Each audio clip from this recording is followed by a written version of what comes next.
आज दिनांक 27 जनवरी सन 2022 को मैं S public convent school Jangipur Ghazipur के ऑनलाइन क्लासेज द्वारा कक्षा 7 के सभी विद्यार्थियों का स्वागत करता हूँ। प्रिय बच्चों, आज की वीडियो में मैं आप लोगों को प्रश्नावली 11वीं का पहला सवाल बताने जा रहा हूँ। इसको देखें।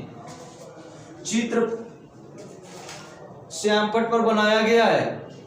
प्रश्न हम नहीं लिखे हैं। जब भी आप लोग घर पर पढ़िए, किताब खोल करके वह प्रश्नावली निकाल करके सवाल नंबर मिला करके चित्र को देखकर प्रश्न को पढ़कर समझें। यह जो है श्यामपट पर चित्र बना हुआ है। कह रहा है कि एक ही वृत्त खंड के कोणों के नाम बताओ। तो जब मैं वृत्त वाला चैप्टर शुरू किया था, उसी समय वृत्त से संबंधित आवश्यक बातों को मैं बताया था। तो यहाँ देखिए, ए बी एक जीवा, ध्यान दीजिए चित्र पर और हमारे हाथ के इशारे पर। ए बी एक जीवा है।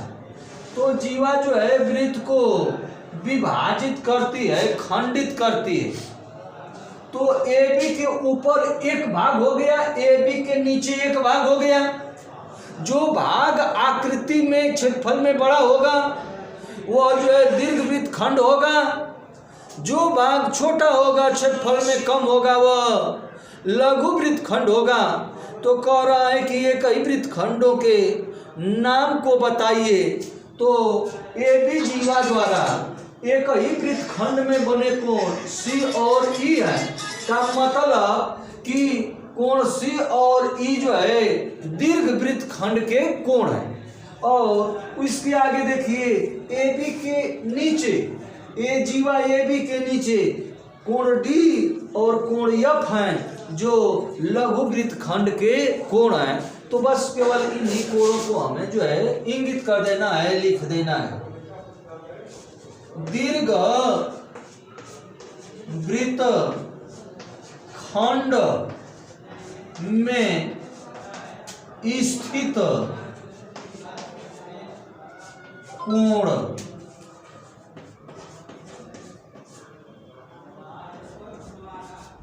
हिंट दे देंगे, कोण सी तथा कोण ई है। इसी प्रकार लघुवृत्त खंड में स्थित कोण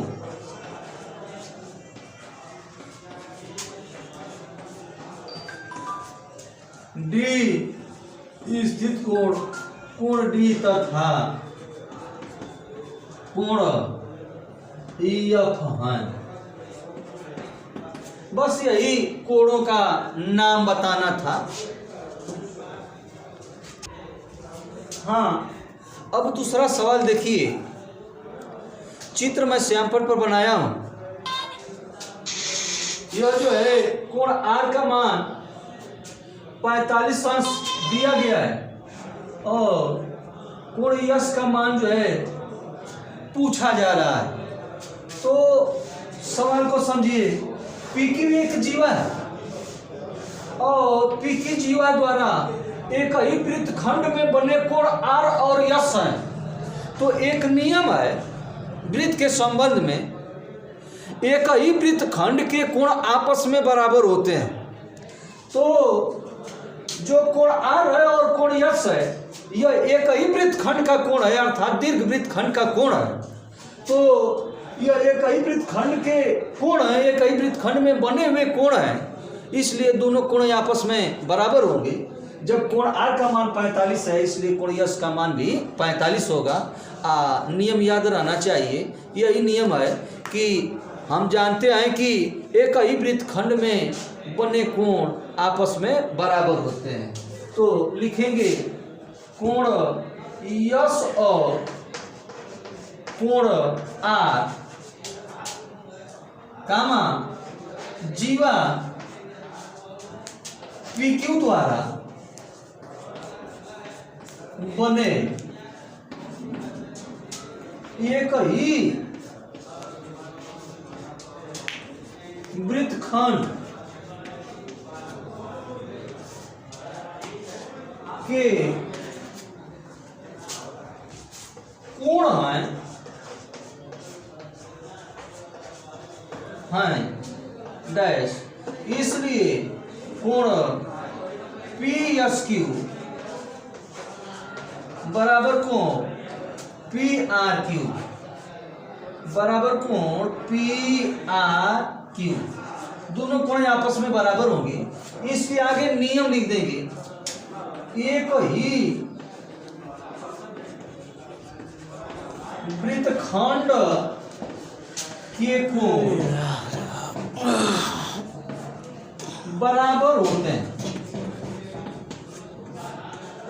यह नियम है। रेखा गणित में नियम को आगे दाहिनी और कोष्ठक में लिखना जरूरी होता है। एक ही वृत्तखंड के कोण बराबर होते हैं, नियम हो गया। इसी नियम से इस सवाल को हम हल कर पाए हैं और इसका मान दिया है पी आर क्यू का मान 45 अंश। यही हमारा आंसर हो गया, कोण पी एस क्यू बराबर 45 अंश।